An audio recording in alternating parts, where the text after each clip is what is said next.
di sini tadi 40, sini antara 10 atau 14 derajat gitu kan. Nah, kalau kita kasih freonnya 130 ya, kita kasih tekanan di sini 130, artinya volume yang ada di sini semakin ke sini. 130. Kita kasih tekanan 150 ya, kita kasih tekanan 150, dia bisa jadi nyampe sini volumenya 150. Artinya dinginnya itu sampai sini. Dingin hasilnya ini yang maksimalnya dia sampai di sini. Ini udah hangat aja nih dia. Gitu loh. Kita kasih lagi di 200, dia mungkin sampai di sini. Jadinya hasilnya kurang dingin. Jadi kalau misalnya freonnya kelebihan pun kasih akan kurang dingin.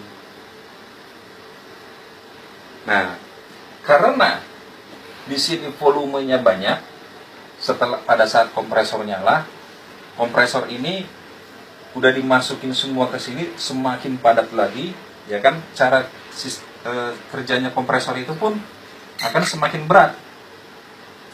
Nilai ampernya akan naik. Misalnya yang 1 PK itu di 3,3 sampai 3,5, ya kan? Karena tekanannya terlalu tinggi, terlalu banyak volumenya si freon, ya, tekanannya menjadi ampernya menjadi 4,5 atau menjadi sampai 5,5 gitu. Dan ini menyebabkan kompresor rusak. Itu dia. Ya. Nah, yang menjadi pertanyaan lagi, kalau misalnya freonnya kita kurangin, karena jangan tertipu juga di sini. Kalau freonnya kita kurangin, ini kan bersalju. Misalnya kita kasih tekanan di sini itu 90 PSI. Kita kasih tekanan di sini. Ya. Kita kasih tekanan di sini 90. Ini akan bersalju. Oh, berarti lebih dingin dong, Pak, AC-nya. Karena apa? Di sini semakin menjadi 0 derajat suhunya. Ya kan? Tapi tendangannya nyampe nggak ke sini? Nggak nyampe. Karena di sini sudah beku duluan dia. Terhalang oleh si beku itu. Tekanan freon itu akan terhalang. Apalagi di sini. Semakin nggak ada dia. Kekosongan freon di sini, di pipa yang ini. Makanya AC-nya nggak dingin kalau freonnya pun kurang. Makanya nggak boleh kurang freonnya, harus pas antara 120 sampai 130. Kalau saya biasanya di perumahan itu saya pakai karena seringan tangan kita udah sering ngerasain lah ya, gitu kan. Kita megang yang sini. Jadi habis bersihin AC, ya kan, kita nggak perlu ngecek pakai manipul lagi, kita pegang aja, oh dingin, dan lama kelamaan pipa yang ini ikut dingin, itu udah cukup. Kalau ini dingin, agak hangat sedikit,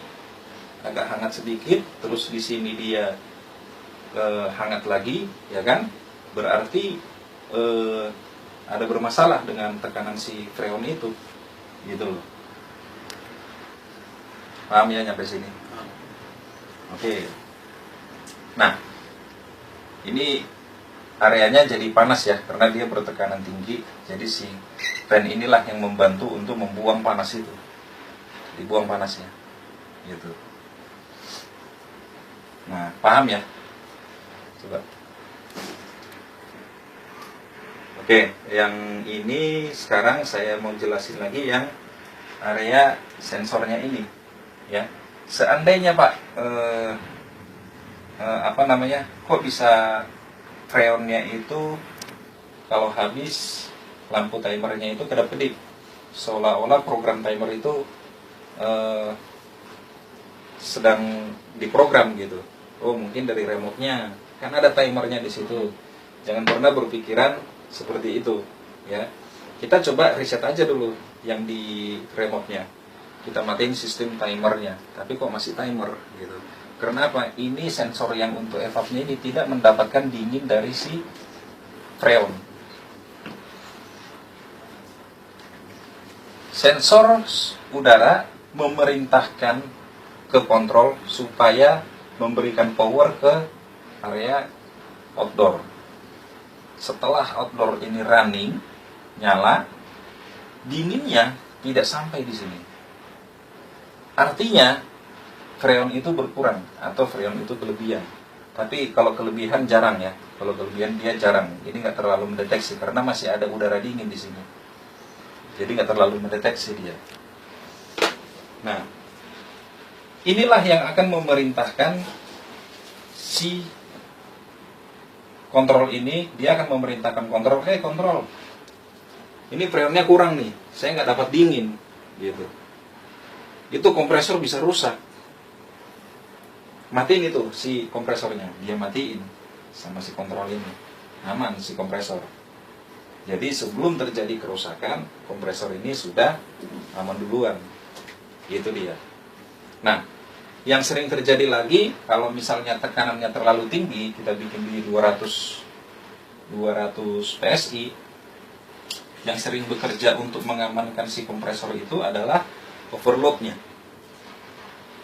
Overloadnya itu karena ampernya tadi semakin tinggi, ya kan, kompresor semakin panas, Jadi si power yang masuk ke kompresor itu akan terputus. Jadi kompresor tetap aman. Jadi kerusakan karena termistor ini bisa menyebabkan kompresor jebol. Kerusakan dari overloadnya ini, kompresor juga bisa jebol. Makanya kalau kita servis AC, kita nyala setelah kita melakukan pembersihan, ya, kita nyalakan sampai dingin dan fan yang paling tinggi, gitu ya, yang paling tinggi, yang paling dingin, yang paling rendah, gitu, 16 derajat. Kita tutup kamarnya, terus kita biarin dulu, ya, Setelah beberapa menit kita naikin sensornya ke angkanya ke 25, 27 atau 28. Mati nggak outdoornya? Kalau outdoornya mati, berarti sistem kerja ini, ya, sistem dari sensor ini bekerja, aman dia. Itu dia. Makanya ini sangat bisa dikatakan hal sepele tapi bisa merusak yang gede. Itu dia.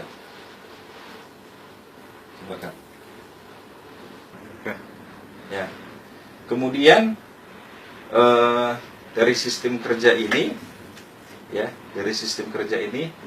kita juga harus memperhatikan valve-valve yang ada di sini. Jangan sampai ini ngebuka setengah. Kalau ini sampai ngebuka setengah, sistem kerja freon ini pun tidak maksimal, terjepit dia. Itu juga bisa menyebabkan freon itu berkurang. Berkurangnya dari mana? Kemakan panasnya dia. Itu dia kurangnya. Dan kompresor bisa rusak. Ini jangan sampai setengah nih ditutup. Harus buka full. Gitu.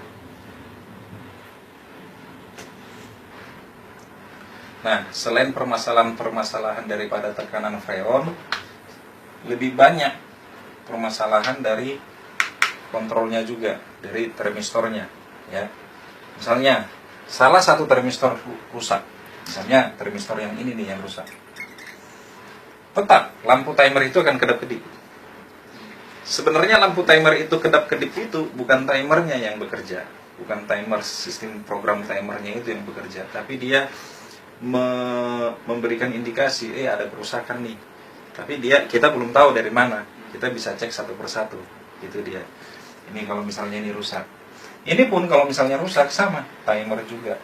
Ada yang timer, ada yang enggak. Nah, itu repotnya. Ada lagi, saya pernah temuin ini rusak, ya, ini rusak, tapi lampu timernya nggak nyala.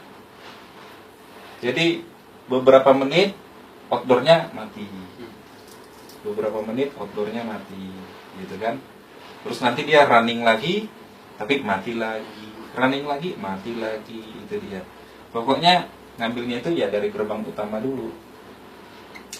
Gerbang utamanya, ini lebih utama nih. Mau dia memanggil, tapi mati lagi. Wah, mau dia memanggil berarti ini kan yang memanggil, tapi mati lagi berarti di sini bermasalah. Itu dia. Ya. Nah, ada lagi mau dia memanggil terus mati, tapi ini bukan bermasalah. Yang bermasalah itu di dalam si kontrolnya ini. Nah, itu nanti saya akan bikin deh video untuk khusus kontrolnya. Gitu. Saya akan bikin video itu supaya lebih jelas lagi kenapa sih yang 2 ekor ini harus di sini. Gitu dia. Itu ya.